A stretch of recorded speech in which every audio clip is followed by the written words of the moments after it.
Current অ্যাফেয়ার্সের নতুন একটি ভিডিওতে তোমাদের সকলকে স্বাগত।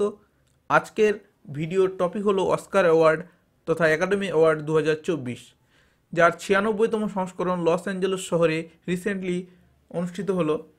যদি জিজ্ঞেস করা হয় যে একাডেমি অ্যাওয়ার্ড প্রথম কবে দেওয়া হয়েছিল, তো সেটি হবে 1929, 1929 সালে প্রথমবার অস্কার অ্যাওয়ার্ড দেওয়া হয়েছিল। সিনেমার ক্ষেত্রে অনেকগুলি বিভাগে এই অস্কার অ্যাওয়ার্ড দেওয়া হয়ে থাকে, তার মধ্যে যেগুলি সবথেকে গুরুত্বপূর্ণ সেগুলি পরপর দেখে নিই। যেমন প্রথমেই বেস্ট ফিল্ম তথা সেরা চলচ্চিত্র এই বিভাগে পুরস্কার পেয়েছে ওপেনহাইমার। 2024 সালের এই অস্কার অ্যাওয়ার্ডে বেস্ট ফিল্ম ওপেনহাইমার, যার ডিরেক্টর হলেন ক্রিস্টোফার নোলান। এই সিনেমাটি ওপেনহাইমার এটি বেস্ট ফিল্ম হওয়ার সাথে সাথে বেস্ট ডিরেক্টর অর্থাৎ বেস্ট ডাইরেকশনের অ্যাওয়ার্ডও পেয়েছেন এই ক্রিস্টোফার নোলান এই সিনেমার জন্য। তার সাথে এই সিনেমাটি আরও বেশ কয়েকটি পুরস্কার পেয়েছে, মোট 7টি।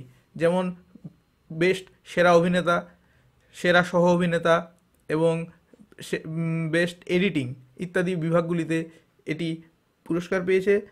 মোট 7টি পুরস্কার পেয়েছে, যেটি হলো সর্বোচ্চ। এবারে সর্বোচ্চ পুরস্কার প্রাপক অস্কার পুরস্কার প্রাপক সিনেমা হলো ওপেনহাইমার। এরপর দেখে নিই বেস্ট অ্যাক্টর।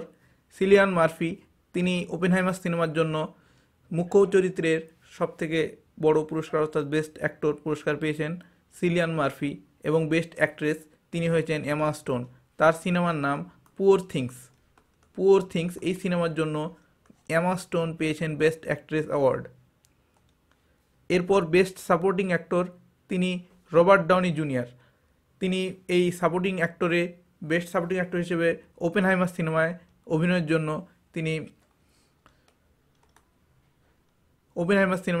জন্য তিনি বেস্ট সাপোর্টিং অ্যাক্টর অ্যাওয়ার্ড পেয়েছেন। এবং বেস্ট সাপোর্টিং অ্যাক্ট্রেস যদি জিজ্ঞেস করা হয় তবে তিনি ভাইন ডি রেডলফ তিনি বেস্ট সাপোর্টিং অ্যাক্ট্রেস এই বিভাগে অস্কার পুরস্কার পেয়েছেন। তার সিনেমার নাম দ্য হোল্ড ওভার। এরপরে দেখে নিই best animated film. Best animated film হলো দ্য বয় অ্যান্ড হেরন। 2024 সালের বেস্ট অ্যানিমেটেড ফিল্ম হিসেবে অস্কার পুরস্কার পেয়েছে the boy and the heron, যার ডিরেক্টর হলেন Hayato Miyazaki.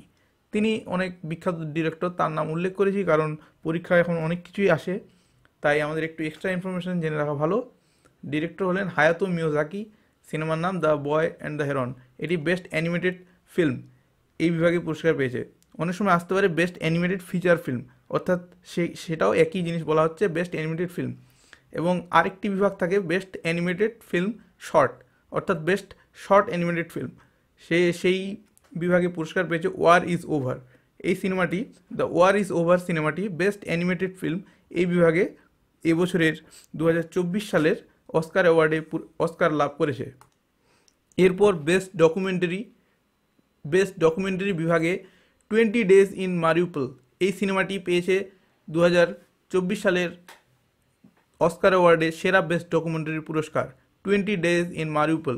Best short documentary যদি জিজ্ঞেস করা হয় তো দ্য লাস্ট রিপেয়ার শপ এই সিনেমাটি বেস্ট ডকুমেন্টারি বিভাগে পুরস্কার পেয়েছে। এবার এই সম্পর্কিত মনে রাখার একটি বিষয় যে গত বছর অর্থাৎ 2023 সালের যে 95th অস্কার অ্যাওয়ার্ড আয়োজিত হয়েছিল, সেক্ষেত্রে ইন্ডিয়ার দ্য এলিফ্যান্ট হুইসপারার এই সিনেমাটি এই শর্ট ডকুমেন্টারি ক্যাটাগরিতে বেস্ট শর্ট ডকুমেন্টারি পুরস্কার পেয়েছিল অস্কার 95th অস্কারে। সেটি হলো দ্য এলিফ্যান্ট হুইসপারার, যেটি ইন্ডিয়ান ডিরেক্টরের তৈরি।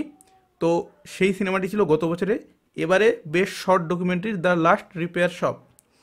কিন্তু যদি বলা হয় আবার যে গতবার বেস্ট ডকুমেন্টারি বিভাগে কে পেয়েছিল, সেই ডকুমেন্টারিটি ছিল নাভালনি। তোমরা জানো যে পুতিনের একজন ক্রিটিক, তিনি রাশিয়ান একজন ব্যক্তি, অ্যাক্টিভিস্ট।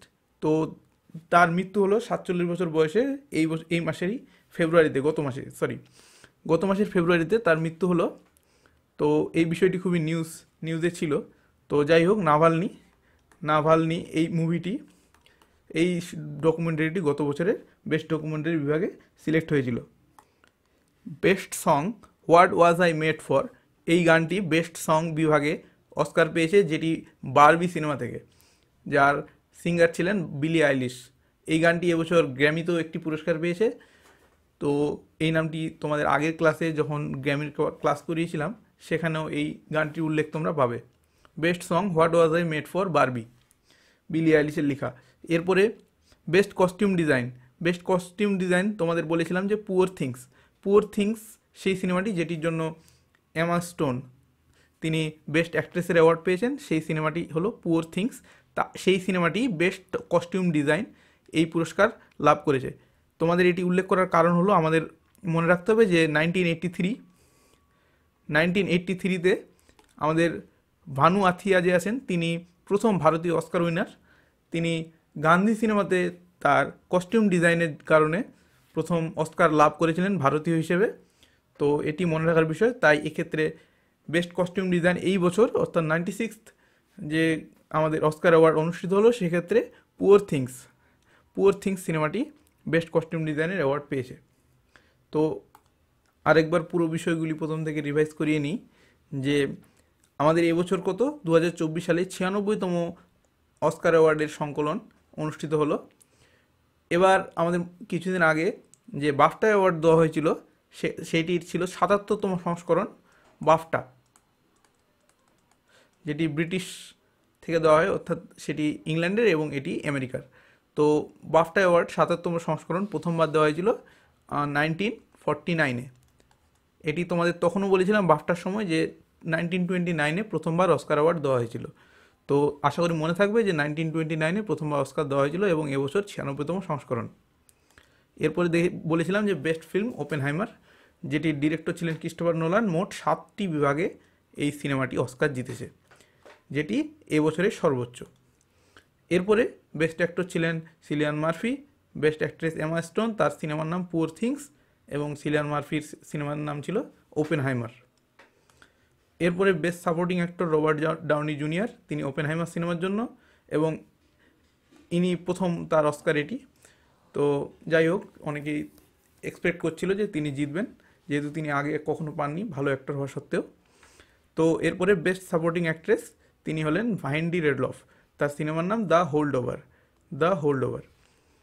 এরপরে বেস্ট অ্যানিমেটেড ফিল্ম ছিল the boy and the heron, Hayato Miyazaki তার ডাইরেক্টেড একটি cinema the boy and the heron. এবং বেস্ট অ্যানিমেটেড ফিল্ম শর্ট এই বিভাগে পেয়েছিল ওয়ার ইজ ওভার এই সিনেমাটি।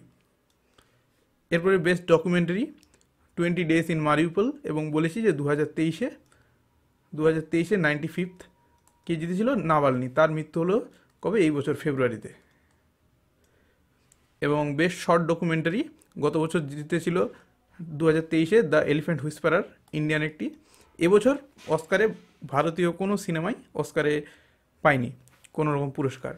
তো গত বছর পেয়েছিল দ্য এলিফ্যান্ট হুইসপারার এবং best short documentary the last repair shop, এবং এবার বেস্ট ডকুমেন্টারিতে দ্য 20 Days in Mariupol। এরপরে দ্য বেস্ট সং বিভাগে what was I made for Barbie সিনেমার, যার সিঙ্গার বিলি আইলিশ। এবং আমাদের কিছু মনে রাখতে হবে, যেমন 2009 সালে যে অস্কার অ্যাওয়ার্ড হয়েছিল সেখানে কে পেয়েছিল, সেখানে আমাদের জয় হো এই সংটি স্ল্যামডগ মিলিয়নেয়ার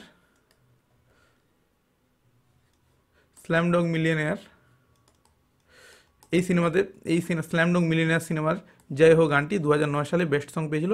এবং আরেকটি মনে রাখা যে 2023 সালে অর্থাৎ গত বছর আমাদের যে নাটু নাটু সিনেমা অর্থাৎ নাটু গান RRR সিনেমার, সেটি পেয়েছিল বেস্ট সং এর অ্যাওয়ার্ড গত বছরে 2023 সালে। বাট এই বছর কোনো গান বা কোনো সিনেমা কোনো বিভাগে ভারতের কোনো সিনেমা পুরস্কার পায়নি। এরপরে best costume design poor things সেই সিনেমার জন্য বেস্ট কস্টিউম ডিজাইন। এবং 1983-তে আমাদের ভানু আথিয়া তিনি পেয়েছিলেন প্রথম আমাদের ভারতীয় হিসেবে অস্কার। এই ছিল আজকের ভিডিও। আশা করি তোমাদের যেগুলো তথ্য বললাম মনে থাকবে এবং পরীক্ষাতে তোমরা এগুলি ভালো মতো কাজে লাগাতে পারবে। ভিডিও ভালো লাগলে অবশ্যই চ্যানেলটি একবার সাবস্ক্রাইব করো এবং তোমাদের পরিচিত বন্ধুবান্ধবদেরকে ভিডিও শেয়ার করবে। ধন্যবাদ।